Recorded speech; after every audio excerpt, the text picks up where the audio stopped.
bisa banyak berbuat. Jadi ini mungkin pesan untuk Bapak, Ibu, dan anak-anak yang hadir di sini maupun cucu-cucu kita. Apa yang disampaikan oleh Habib Rizik sebagai salah satu tokoh Islam di negeri ini. Jangan ada rekam jejak dalam dirimu yang membuat orang punya alasan mempersoalkan kamu secara hukum. Mungkin dulu pernah main parkir, cuman ditanya sedikit sama tukang parkir, lalu bertengkar. Sedang bertengkar di videoin orang. Oh, ini calon gubernur Jawa Tengah kemarin bertengkar dengan tukang parkir. Macam-macam, dan itu tentu juga untuk saya. Yang remaja-remaja juga begitu. Jangan sembarangan Anda tahu-tahu masuk ke toko Bipang. Tahu nggak Bipang? Babi panggang. Padahal masuk ke situ mungkin cuma mau gojekin temannya. Tapi karena masuk ke situ, ternyata dia anaknya Pak Indra, yang katanya pesantren, kok anak Pak Indra masuknya ke rumah makan Bipang. Padahal enggak berbuat apa-apa. Masuk ke situ, ada temennya sedang ini. Lalu ngobrol-ngobrol sambil gojek-gojekan. Lalu oleh orang di video, antara anaknya Pak Indra dengan tulisan Bipang Maknyus. Nah, kira-kira kalau nanti foto atau video itu tersebar kemana-mana, di kemudian hari ketika anaknya Pak Indra mencalonkan jadi wali kota Solo, bisa nggak dijadikan alat oleh musuh? Makanya ini mungkin sekalian pesan buat semua, ayo sampaikan salam pada anak-anak, pada keponakan dan cucu-cucu kita. Hindari hal-hal yang membuat orang punya alasan menganggap kita tidak layak untuk ini dan itu. Apa yang perlu kita lakukan? Mungkin untuk pribadi dan keluarga, pesan pertama adalah mari kita teguhkan di rumah tangga kita, anak-anak kita, al-imanul amik, iman yang kuat. Iman yang kuat harus dibasuh dengan ibadah yang tertib. Kalau orang ibadahnya tertib, maka imannya mengalami proses humus, proses pemupukan. Iman yang kuat akan tergantung juga dari proses tarbiyatul akidah yang kuat. Tuhan kita Allah, manusia yang harus kita teladani Rasulullah, apalagi ya. Artinya prinsip-prinsip itu kuat. Salat itu hukumnya fardu ain. Karena dalam pengalaman pergaulan seperti kemarin saya dari Sumatera Utara. Karena saya harus cepat pagi sampai Jakarta. Jadi dari Kuala Namu itu pesawat itu jam 5.02. Sebutlah jam 5:05 supaya gampang. Jadi kami ini harus ada 1 jam minimal sebelum pesawat berangkat.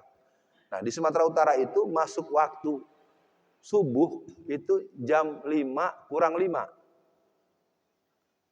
Nah, karena masuk waktu subuhnya jam 4:50, kan tidak mungkin kita sholat subuh dulu di parkiran atau di tempat tunggu, tidak mungkin kan? Karena pasti kita terlambat. Saya tidak sanggup mengatakan, nggak ada suasana orang sholat. Kan namanya apa? Wah, termasuk di kereta. Kalau kita lagi sholat, kita tuh dilihatin seperti topeng monyet. Lucu ya Maya? Orang sholat dibilang lucu. Ini adalah satu fakta secara sosiologis. Ternyata banyak di keluarga-keluarga muslim secara umum tidak memahami dimanapun kita. Jadi gini, ya kalau lagi di pesawat, masuk ke sholat, ya nggak usah sholat, Allah juga maklum. Nah ini terus terang saja, perlu dipahami para jamaah sekalian. Sama dengan rekreasi, kalau hari tanggal 1 Ramadan sampai 30 Ramadan, orang penuh masjid. Tapi nanti 1 Syawal sampai tanggal 20 yang penuh pusat rekreasi. Silakan cek.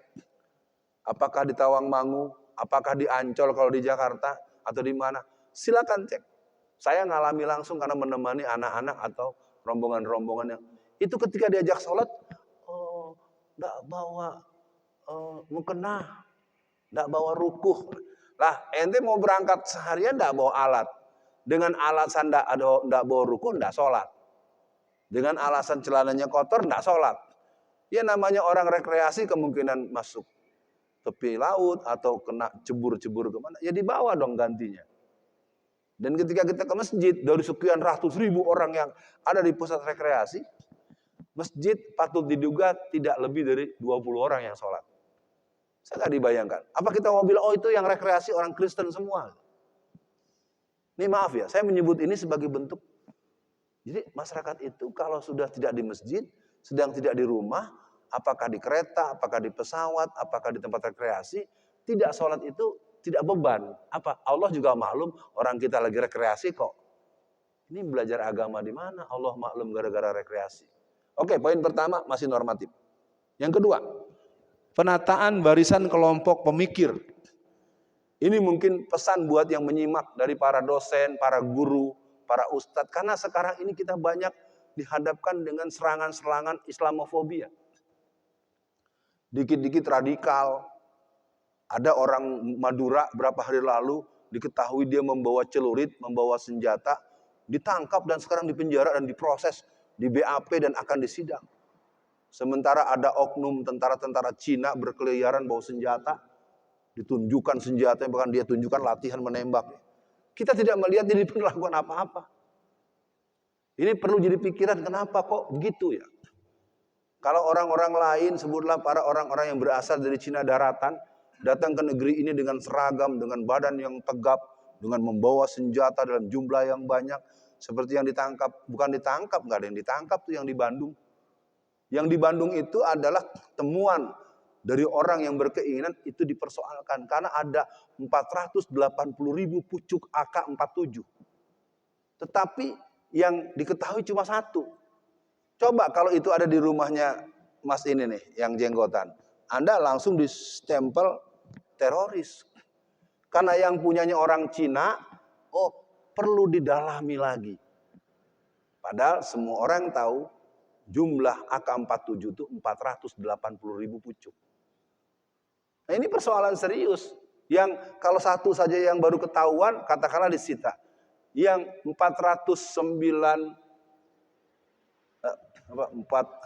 yang sekian kurang satu lah ya. Ya kan? 799,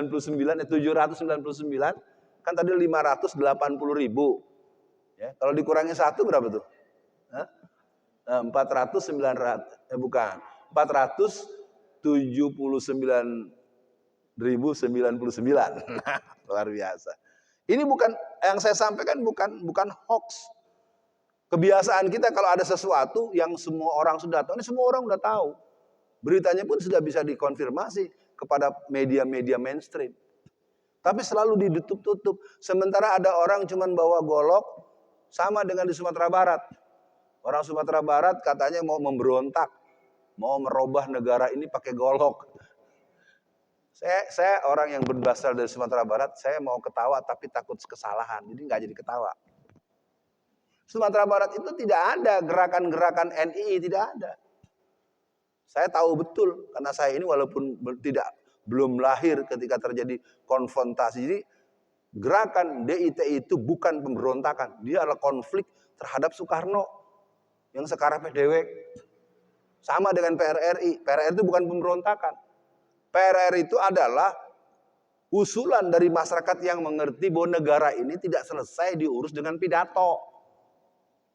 Karena beliau kerjanya pidato melulu, maka proteslah ini negara harus diurus. Maka dibuatlah konsep tawaran membangun negara secara bertahap. Tawaran yang dibuat oleh keluarga-keluarga dan itu tidak muslim semua. Ada yang Kristen juga karena mereka ingin negara ini diurus dengan rapi. Maka usulan yang dibuat oleh orang-orang yang tergabung dalam PRRI, usulannya diambil dan digunakan, tapi pengurusnya dibunuh dan ditangkap semua. Saya tidak tahu tuh istilahnya apa ya. Usulannya diambil, tapi yang punya usulnya ditangkap, bahkan ada yang dibunuh. Nah, saya tidak tahu, tanyalah kepada rumput yang bergoyang. Saya merasa perlu menyampaikan karena pengetahuan saya dalam pergaulan sehari-hari, kadang-kadang guru-guru, dosen-dosen muslim ikut-ikutan. Sekarang saya tanya, Kartosuryo itu penjahat atau pejuang? Penjahat atau pahlawan? Ya Bapak bisa bilang pahlawan, tapi buku sejarah anak-anak. Ya. Oke, saya pikir ini bagian kedua. Barisan kelompok pemikir siapa? Para ulama, para intelektual, para pelajar, para santri, para mahasiswa. Kalau persoalan-persoalan keumatan tidak diperdengarkan kepada anak-anak kita, dia jadi nanti akan seenaknya. Misalnya Thomas Matulesi Pattimura, itu agamanya apa? Ya di ruang ini udah tahu kan, udah pernah kita bahas. Coba, apa semua sudah tahu Thomas Matulesi Pattimura itu agamanya Kristen? Pak, Patimura agamanya apa, Pak? Nah, itu ada yang nggak tahu tuh. Nun sewu, Pak, Patimura. Yang lain jangan ikut-ikut ya, Bapak ini. Islam. Pak Gi? Oh, Pak Gi udah mantep karena di masjid ini rajin bener. Jadi Thomas Matulalaisi Patimura ini nama aslinya Ahmad Lusi. Ahmad Lusi ini adalah warga Saparua. Saparua di Ambon itu 90% warganya adalah Muslim. Dan mereka dipimpin oleh kesultanan yang bergabung antara Tidore, Bone, dan yang ada di Sulawesi maupun di Kalimantan. Itulah kejahatan sejarah di negeri ini. Orang yang berjihad fisabilillah, enak-enak yang dibilang. Logika sederhananya dari zaman dulu saya bilang, orang itu masuk Kristen karena ingin selamat dari oligarki Belanda. Dulu orang masuk Kristen karena ingin aman, ingin nyaman, ingin jadi pegawai pemerintah Belanda. Jadi kalau ada orang mengaku-ngaku, lalu dia Kristen, lihat dulu rekam jejak neneknya. Itu perlu dipahamkan. Jadi negara ini dimerdekakan hanya oleh orang Islam. Oleh para ulama dan santri. Cuman sekarang karena buku-buku sejarah ditulis oleh kaum-kaum sekuler, seenaknya aja. Sama dengan Sisingamangaraja ke-12. Kan bulunya kelihatannya Bu ya, bulunya. Laki-laki kalau berjalan kemana-mana bulu dadanya kelihatan itu jorok nggak Bu? Mengumbar aurat nggak? Tidak. Aurat laki-laki itu kan pusar sampai lutut. Sudah saya bilang berkali-kali, kalau saya hari ini buka baju, saya buka baju tinggal kaos dalam saya ini singlet, lalu pengajian berlangsung. Apa saya telah melakukan hal yang cabul? Hal yang tidak senonoh? Atau saya melanggar akhlak Islam? Saya tanya Ustaz. Saya berceramahnya pakai kaos dalam, buka baju. Apa saya melanggar adab menutup aurat laki-laki? Kan tidak. Tapi kan saya nggak akan mungkin lakukan itu. Artinya sekarang mari kita lihat perempuan-perempuan. Masih ada nggak yang jalan kemana-mana tanpa kaos kaki? Nah, padahal menutup aurat buat perempuan itu seluruh anggota tubuh kecuali muka dan tapak tangan. Artinya kaki lo harus dikasih kaos kaki. Neng, po, nya, bule. Ya, bule, jangan. Bude. Ini kan persoalan. Kalau diingatkan kakinya disuruh pakai kaos kaki. Wah ini ustadznya fanatik. Ya. Ustadznya radikal. Lah kan dijawab sendiri. Menutup aurat buat perempuan ada seluruh anggota tubuh kecuali muka dan tapak tangan. Betul apa betul? Tapi prakteknya ibu-ibu jalan aja kemana-mana. Kadang-kadang diangkat-angkat tuh, roknya sampai kelihatan betisnya. Oh, udah tahu wudu depan umum, diangkat-angkat semuanya. Saya ke Ustadz lihat ya, habis bersebelahan, masa saya begini? Ya enggak juga, makanya ini jadi perhatian. Oke ya, kita masuk yang ketiga. Yang ketiga yang perlu kita tata adalah barisan kelompok penggerak. Nah ini mungkin saya kasih isyarat saja, saya kasih kinayah, saya kasih majas. Saya tidak mungkin menjelaskan secara detail dan rigid. Minimal jamaah dan semua pemirsa yang menyimak perlu menyadarkan kita perlu menata barisan kelompok penggerak. Penggerak apa? Penggerak fisik. Penggerak apa? Penggerak perlawanan. Penggerak gerakan budaya. Dulu orang-orang PKI dengan enaknya dia bikin ludruk, dia bikin tonil, dia bikin sandiwara, matine Gusti Allah. Coba bayangkan depan orang banyak dia mencaci maki Allah dan Rasulnya. Apalagi yang dia lakukan, malaikat Jibril disunatin. Itu terus terang para jamaah. Ini mungkin juga sama dengan film-film yang kita tonton. Yang apa tuh? Yang berkalung sorban apa judulnya? Ada tuh kan, yang perempuan kan? Atau tanda tanya, atau biarkan berbeda. Itu kan kalau kita ikuti itu adalah prakondisi sebelum orang akhirnya menjadi orang yang boleh melakukan bejat walaupun di pesantren. Atau menganggap pesantren juga banyak yang bejat, padahal bohong. Kalau orang berkebun apel, produksi apelnya ada 50 kontainer. Kalau yang busuk 2 kilo atau sekedar 10 kilo, menurut jamaah itu wajar apa tidak? Wajar lah, namanya juga buah-buahan ya Pak ya. Masa udah 10 kontainer cuman rusak. Ini terus terang. Yang yang berkalung sorban itu saya lupa lengkapnya, ada ingat nggak? Ada film tuh dan film-film itu begitu. Kemudian biarkan berbeda. Itu film dan sangat banyak ditonton sekitar tahun 2010-2015-an. Itu artinya nggak boleh dipersoalkan. Kalau orang Kristen sama orang Islam nikah itu nggak boleh dipersoalkan. Padahal orang menikah beda agama dalam rukun nikah sama dengan ZINA atau ZINAH. Iya, nggak ada cerita. Mau dia anaknya pimpinan ormas tertentu, mau dia anaknya presiden, mau dia anak Pak RT, mau dia anaknya ketua DPR. Kalau orang dalam Islam rukun nikah yang pertama adalah seiman. Betul kan, Ustaz? Kalau nanti karena yang nikah ini anak Pak Wali Kota, nikah beda agama, oh kalau dia enggak zina, oh enggak bisa. Hukum prinsip tidak bisa terbantahkan dengan kekuasaan siapapun. Sholat subuh 2 rakaat. Salah apa betul? Lalu Anda karena ingin olahraga, biar keringatnya ini Anda 2000 rakaat. Kan bisa terjadi kan, saya enggak mau kemana-mana, subuh ini 2000 rakaat saya. Biar nanti habis itu kan saya berkeringat, itu namanya gila.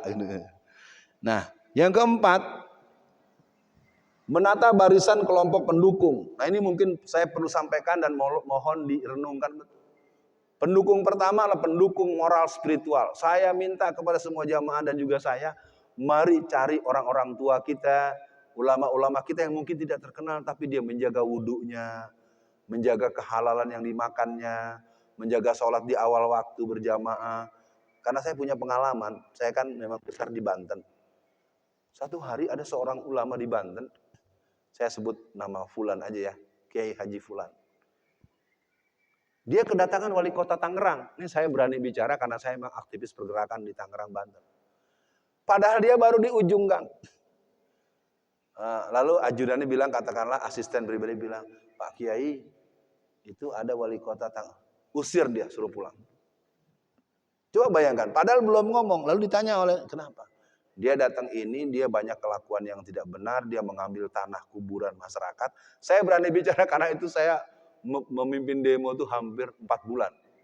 Sampai akhirnya beliau tertahan, tidak bisa maju lagi. Dibahas terus tuh, padahal saya dengan Pak Kiai itu tidak pernah cerita.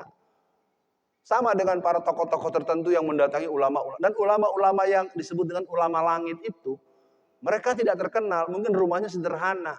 Masyarakat tetangga sebelahnya mungkin tidak wongke dia, nggak ngorangin dia.